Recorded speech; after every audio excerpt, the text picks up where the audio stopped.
Hello, everyone. Today I'm going to talk about a topic that one of my subscribers asked me to cover. So it's about discrete movements in natural environments. So I'm going to talk to you about the different situations you might encounter in this context. I'll also talk about animal tracking, and I'll even give you in detail one of the best trapping techniques you need to know for big game. As usual, keep in mind that all the topics I'll discuss here should only be considered in an emergency situation. The subject always remains survival situations. The first situation is one where you need to move without being seen, but you don't care much, or at all, about the tracks you leave behind. These are circumstances where you need to move through a natural area, for example, but you'll only be passing through once. You just need to cross the area in question. In this case, you should always prefer moving at night, whether it's in the forest or in open fields. At dawn and dusk, that's good too. We'll be more visible, but also quicker in our movements. At night, you'll need to use a headlamp with a red light, turning it on intermittently, which will help you stay more discreet. And it helps your eyes adapt better to night vision than regular white lights, which will blind you for several minutes after you turn them off. Of course, you can use night vision equipment, which is very useful and effective in certain situations.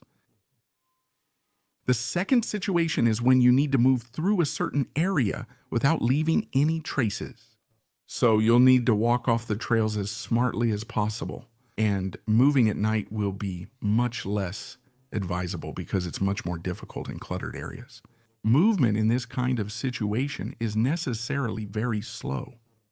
You can use a stick or a branch, of course, to erase your tracks or to lift the grass behind you. You have to be aware that it's much harder to erase tracks than to spot them. However, it's a very good exercise.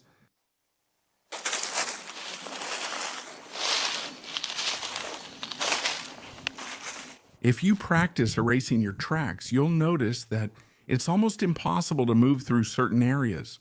Depending on the type of ground, it's impossible to move without leaving tracks. For example, on sand or on snow, it's impossible. So, by practicing erasing your own tracks, you'll know what to look for when you're in a tracking situation. And, as the saying goes, you only find what you're looking for. Keep in mind that someone experienced in tracking, or even a landowner, a resident of a wild area anywhere on Earth, will always notice signs of movement in the area they are responsible for monitoring. Let's proceed to the third situation. So it's still a situation where you have to move through a natural environment, but this time while avoiding dogs. You'll need to pass downwind of the habitats and the kennels. Where are the dogs, actually? Where are the dogs located? And so you'll pass on the side opposite to where the wind is blowing. Then you'll need to avoid turning over the soil. You'll need to avoid cutting branches and crushing grass because that generates a lot of odors. And on that point, dogs are infallible. On the flip side, light rain reduces odors, which is a plus.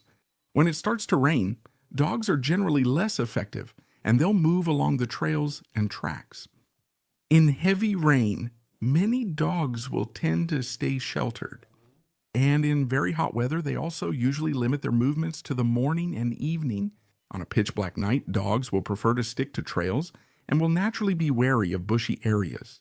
So, the best way to avoid alerting the dogs is to move around on a pitch black, rainy night with a slight breeze, and always make sure you are downwind from them. Under those conditions, you'll get through.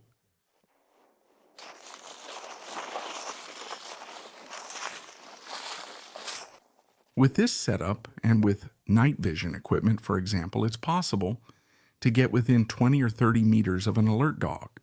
It's possible there are other techniques, especially against trained dogs, but I won't discuss them, so as not to give any bad ideas to people who might have bad intentions.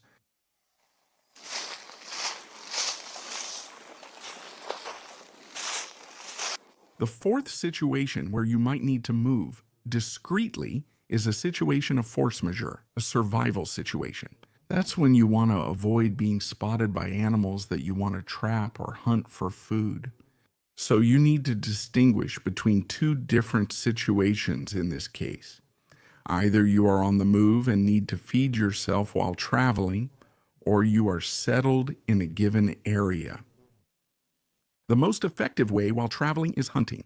In reality, we don't have a choice. If you stay in a given territory, on the other hand, trapping is the most discreet and brings the best results without danger and without fatigue. Don't forget that you should always prioritize saving resources and energy in survival situations. That's a fundamental rule. There's another important rule in survival. You have to seize opportunities related to vital needs immediately. It seems like a simple rule, but it's often this instinct for anticipation that will make the difference between two people. A good shelter for the night, a bridge instead of a risky crossing, an edible plant, an edible animal, no hesitation.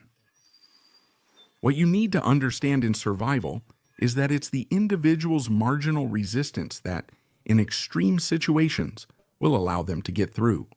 Let's use an example. Let's say you spend a night in extreme cold and you slowly weaken during the night. You're going to die from the cold between 5 and 7 in the morning, let's say. Those 2 hours will be the tipping point. In a situation like that, if you have worked on your toughness and, in this case, your resistance to cold, you will have increased what we call C, your marginal resistance.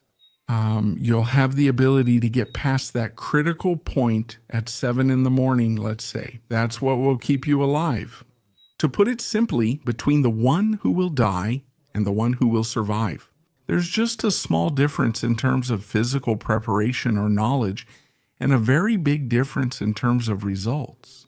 We can clearly see that this marginal resistance, typically in a survival situation, becomes a major factor of life or death. Coming back to anticipation, it's a quality that will increase your marginal resistance without any particular physical effort. You'll need to develop your knowledge and instinct. We'll discuss this further in another video. Now let's go over the main points of tracking and trapping together, which bring together a bit of all the stealth techniques.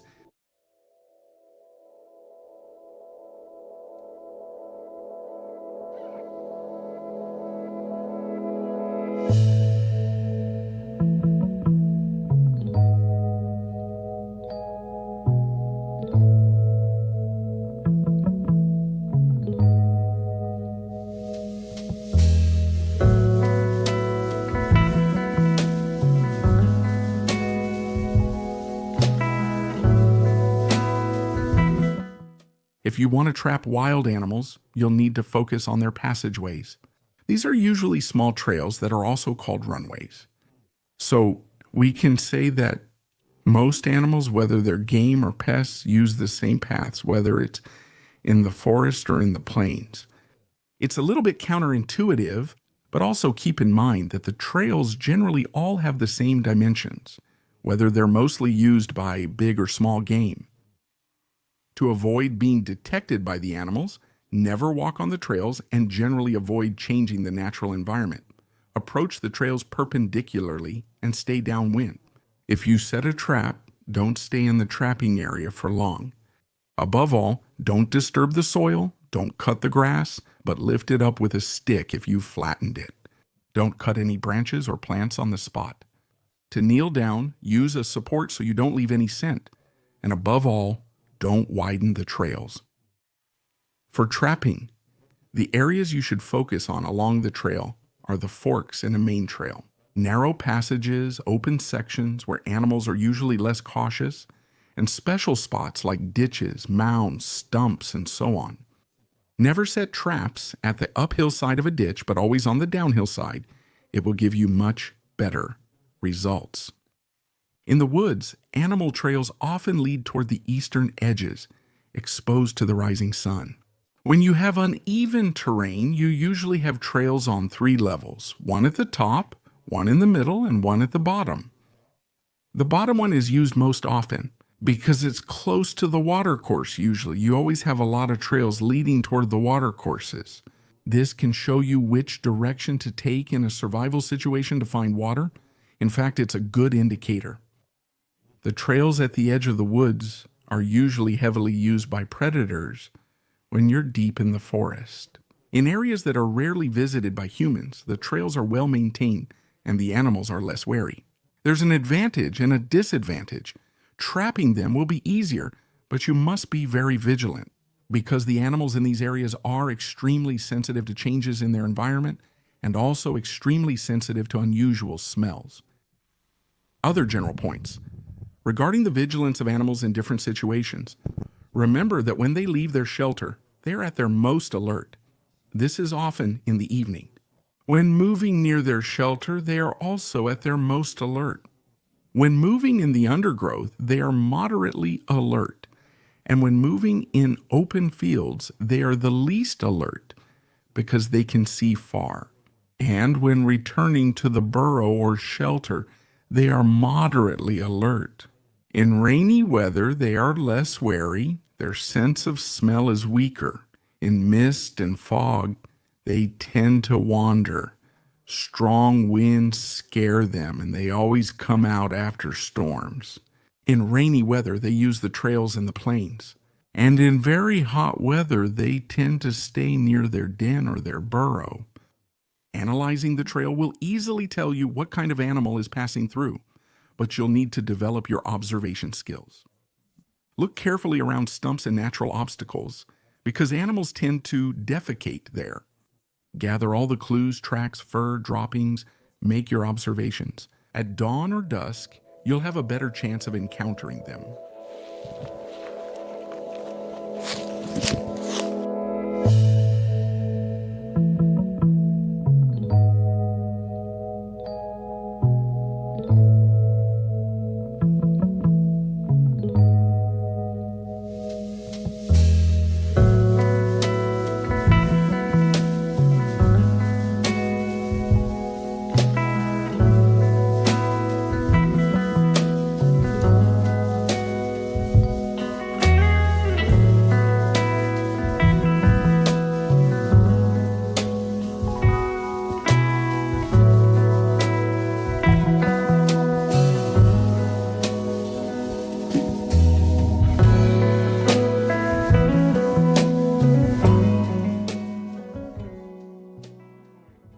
An interesting area here, upon analysis, you can see there's a trail that's very frequently used, so it's a main trail. So behind me there are clearings, and in front of me there's the forest. You can clearly see that there's an area here. You can see it well. The animals gather, and then they move through here. Because there are many tracks, I see that all the tracks go in the same direction, meaning they pass this way. So it's very likely that this is a morning trail. Actually, it's the return to their den. So, with the forest being over there, the animals go out to feed at night in the clearings and return to their den early in the morning.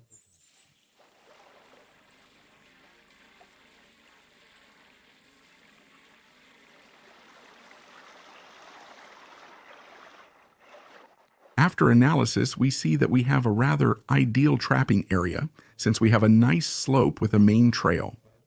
With animals passing through every day who obviously passed by this morning.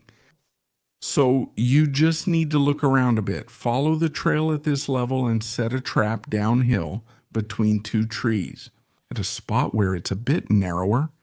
There, we'd have every chance of catching deer within 12 hours. To refine the investigation of the trail, we use the old simple and effective technique of the 3 strings. So, you just need to set up 3, 4, or even 5 strings in a staggered way perpendicular to the trail between 2 bushes. And so, you tie them securely on one side and on the other side. They just need to be held in place. So you just make a simple loop. There's no need for them to be too tight.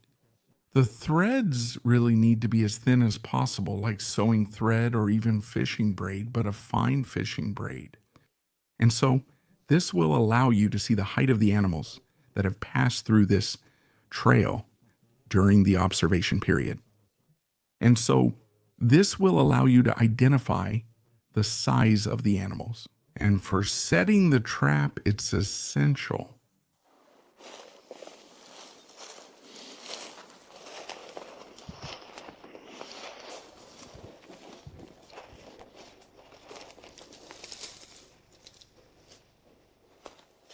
Here, I'm on a main trail. Through the forest, here and there, you have a clearing. So there are some very fresh tracks, and actually you have tracks going in both directions. Here then it's a trail. It's really a main trail that's used in the morning and evening, early in the morning and in the evening. There are some. There are quite a few gutted deer mainly, and some of them are actually pretty big. It's not just small game. Here, a typical wild boar track with the 2 dew claws at the back. So it's different from roe deer or doe tracks. So you can clearly see here a very fresh track, even with a bit of crushed grass inside. That's a track from this morning. So here, we're looking at a small wild boar weighing less than 50 kilos. Now I'm going to show you a basic technique for trapping big game, which I've seen used a lot in Côte d'Ivoire, near the Liberian border, especially in the middle of the tropical forest. So, this proven technique gives excellent results when you master it well. It's a discreet, simple, inexpensive, lightweight, and extremely versatile trapping method. In the tropics, we've caught 80 kilo geeks antelopes, 100 kilo warthogs gazelles, and cob antelopes. In our latitudes, wild boars, roe deer, stags, wolves, badgers, and coypus without any problem. So you should know that this type of glue trap is a non-selective trap. That means it will catch anything that passes through the trail without discrimination, as long as it has been placed at the right height. So it's up to the trapper to make the right adjustments based on the animals he has spotted during his preparation. Don't forget that trapping in France is highly regulated and only licensed trappers are allowed to set traps. In Africa, for example, it was not uncommon to find the captured animal eaten by wild beasts very early in the morning. So, the best practice is to set the traps in the evening and check them early in the morning. Now let's move to the practical part. I'm using a piece that's been left outside under shelter for many months. You need to be careful when you secure the ropes. When you burn them, make sure to do it well in advance, because even the slightest burnt smell can be detected by all wild animals very, very easily. This is a classic 8mm piece. So when you set a glued trap, be careful not to leave any scent and stay on the spot as little time as possible. So we're going to look at the knot, which is really important, of course, and actually pretty simple to make. So you make a loop and then you go over it 3 times, then you go back through the loop and you go inside 3 times.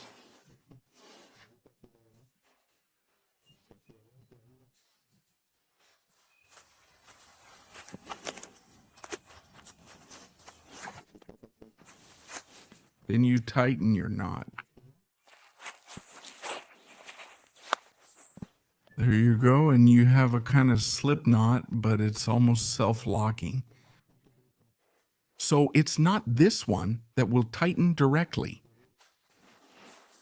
Actually, you pass the first strand back inside, and that one should be able to slide very easily.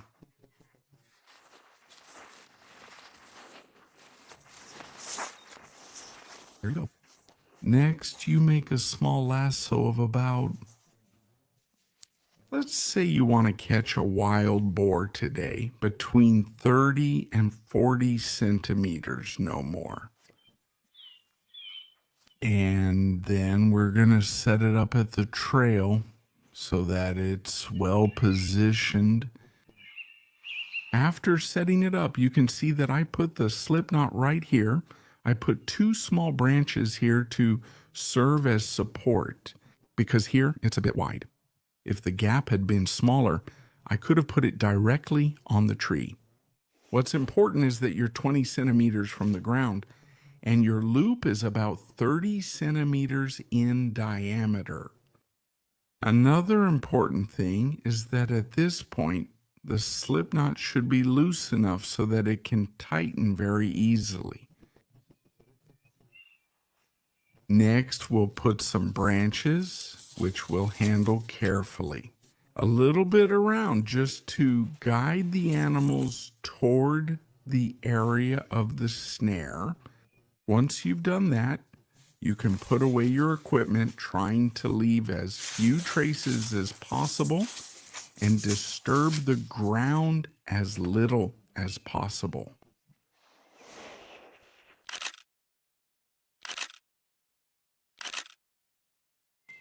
As you can see, the subject of trapping is very dense and there's still a lot more to say. Based on these guidelines, you can develop a particular instinct, even if your subject isn't directly animal trapping. Know that if you incorporate all these guidelines, you won't move around the natural environment in the same way anymore. If there are topics that interest you and that are within my area of expertise, don't hesitate to let me know.